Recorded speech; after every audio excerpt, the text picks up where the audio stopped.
ये कहानी है रामनगर के रामपाल की, जिसने बैंक से कर्जा लिया था अपनी बेटी की शादी के लिए। वो किसी कारण नहीं चुका पाया। तो आइए देखते हैं बैंक वालों ने उसके साथ क्या किया।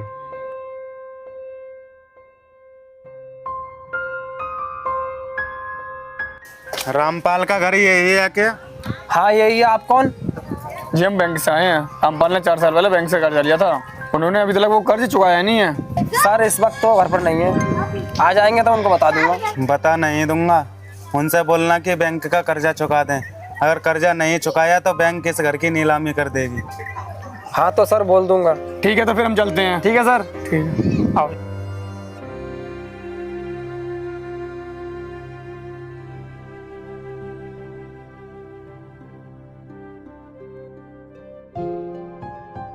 पिताजी वो हाँ बेटा बता क्या बात है। पिताजी थोड़ी देर पहले बैंक से कुछ आदमी आए थे और बोल रहे थे लोन नहीं चुकाया तो घर की नीलामी हो जाएगी। अच्छा बेटा और क्या बोल रहे थे। ना पिताजी और कुछ तो नहीं बोल रहे थे। चल बेटा कोई बात नहीं, मैं देख लूंगा, तू अंदर चला जा। ठीक है पिताजी।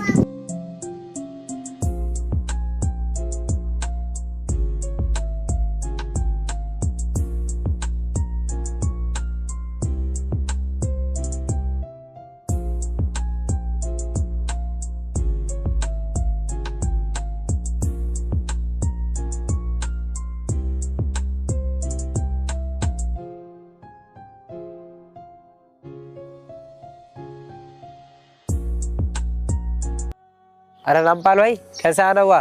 बैठो।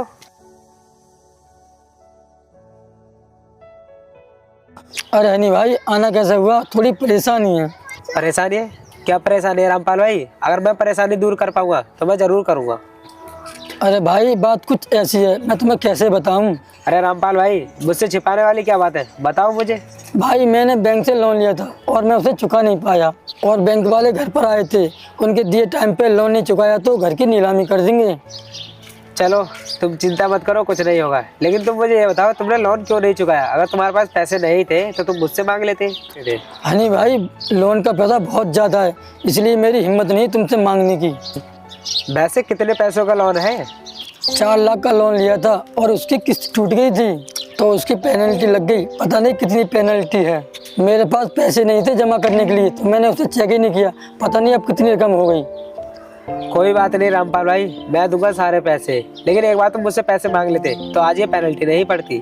भाई इतनी बड़ी रकम देखकर मेरी हिम्मत नहीं तुमसे मांगने की। अभी मैं खाली हाथ नहीं आऊँ, अपने साथ जमीन के कागज भी लेकर आया हूँ। रहने दीजिए, उसकी कोई जरूरत नहीं। जमीन के कागज? लेकिन तुम जमीन के कागज लेकर क्यों आए हो? जमीन के कागज मैं गिरवी रखने के लिए लाया हूँ, तुम इन्हें रख लो और मुझे पैसे दे दो। अरे रामपाल भाई इसकी कोई जरूरत नहीं है, ये कागज तुम अपने पास ही रखो, मैं पैसे दे दूंगा। ठीक है धन्यवाद भाई, आपने मेरी मदद की। मैं तो सोच रहा था किसी ने मेरी मदद ना की तो मेरा घर तो नीलाम हो जाएगा। रामपाल भाई तुम मेरे बड़े भाई जैसे हो और छोटे भाई का फर्ज होता है कि उसका भाई किसी गंभीर परिस्थिति में है तो छोटे भाई को उसका साथ जरूर देना चाहिए। ठीक है धन्यवाद भाई, मैं चलता हूँ। ठीक है, जिस दिन पैसे की जरूरत हो बता देना, मैं पहुंचा दूंगा।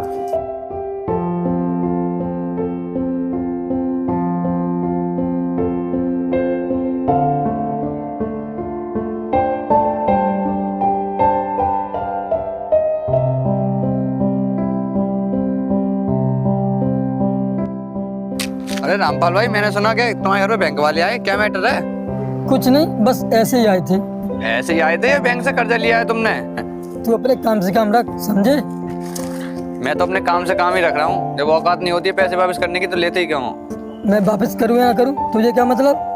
हाँ भाई मुझे क्या मतलब तो बैंक वालों को है। मैं यहाँ तो जब आ गया घर की नीलामी होगी। आजकल इंसान अपने दुख से परेशान नहीं, दूसरे के सुख से परेशान है। पता नहीं क्या सोच है आजकल के इंसानों की। हाँ भाई तू अपनी सोच सही रख, तभी तो तेरे घर की नीलामी हो रही है। मेरे घर की एक भी चीज नीलाम नहीं होगी और पड़ोसियों को क्या है, पड़ोसी तो जलते रहते हैं। हम क्यों जलेंगे तुझसे? वो तो दिख रहा है कौन जल रहा है कौन नहीं। चल जाकर अपना काम कर।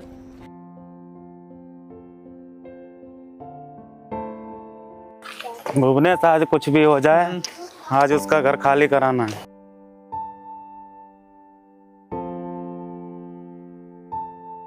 रामपाल, अरे रामपाल, हमने आपको जो टाइम दिया था वो खत्म हुआ।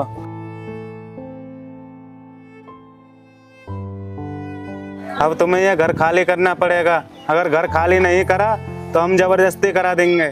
साहब कुछ दिन की मोहलत और दे दो, मैं कहीं से भी इंतजाम करके आपके पैसे वापस कर दूंगा। देखो रामपाल, हम इसमें कुछ नहीं कर सकते, ऊपर से ही ऑर्डर है। देखो रामपाल, ये घर तो तुम्हें खाली करना पड़ेगा, जो तुम्हें निकालना है सो निकाल लो, वरना जाओ यहीं से।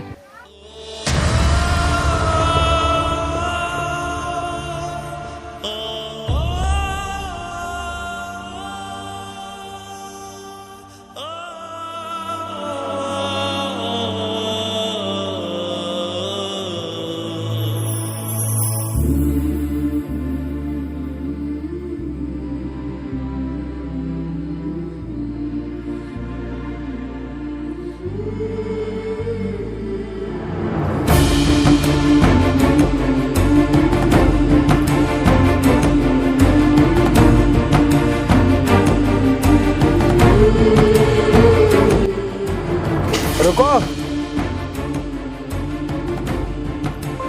हाँ भाई, अब आप कौन हो? मैं एक समाज सेवक हूँ, जो गरीबों के साथ अन्याय होता है मैं उसके लिए बोलता हूँ। तो यहाँ कौन सी समाज सेवा करनी है? इनके पैसे देने आया है क्या? दे पाएगा इनके पैसे? बिल्कुल दे पाऊंगा, लेकिन मुझे तुम एक बात बताइए, अगर कोई आम आदमी बैंक से लोन लेता है तो गरीब आदमी को ही परेशान क्यों किया जाता है? उस गरीब की संपत्ति जब्त कर ली जाती है क्यों? जबकि कोई बड़ा बिजनेसमैन आदमी बैंक से लोन लेता है और वो बैंक के करोड़ों रुपए लेकर भाग जाता है, लेकिन उसकी संपत्ति जब्त नहीं होती क्यों? हमेशा गरीब आदमी को क्यों सताया जाता है? कोई आदमी 20,000 रुपए का लोन ले लेता है तो आप जैसे रिक्वायर एजेंट उसके घर जाकर रोज खड़े हो जाते हैं क्यों? अगर भाई हम उसके घर नहीं आए तो हमारी बैंक तो घाटे में चली जाएगी। अच्छा, और ये बिजनेसमैन आदमी बैंक का करोड़ों रुपए लेकर भागे तो तुम्हारी बैंक घाटे में नहीं गई? कोई गरीब आदमी 20,000 रुपए बैंक से ले लेता है तो तुम्हारी बैंक घाटे में चली जाती है। देखिए, हम आपकी बात से सहमत हैं, लेकिन हम इसमें क्या करें? हमें ऊपर से ऑर्डर मिलता है, इसीलिए हम आते हैं और हमें इसी काम के पैसे मिलते हैं। तुम्हें इसी बात के पैसे मिलते हैं, ये बात तो सही है, लेकिन तुम अपने सीनियर से ये भी तो बोल सकते हो, हमेशा गरीब आदमी पर ही प्रेशर क्यों डालें? कभी तो बड़े आदमियों से उनके घर जाकर पैसे मांगो, उनके घर क्यों ले जाते लोन के पैसे लेने? देखो, ऊपर से नोटिस आया हुआ है, हम इसमें कुछ नहीं कर सकते। या तो ये आज ही लोन भर दें या फिर इनका घर नीलाम होगा। क्यों होगा नीलाम? एक बात याद रखना है, एक किसान ही सबका पेट पालता है। अगर किसान खेती करना बंद कर दे तो अनाज कहाँ से लाओगे? और जब अनाज ही नहीं होगा तो खाओगे क्या? सुनिए, आप हमें काम करने दीजिए, हमें मत सिखाओ कैसे काम हुआ।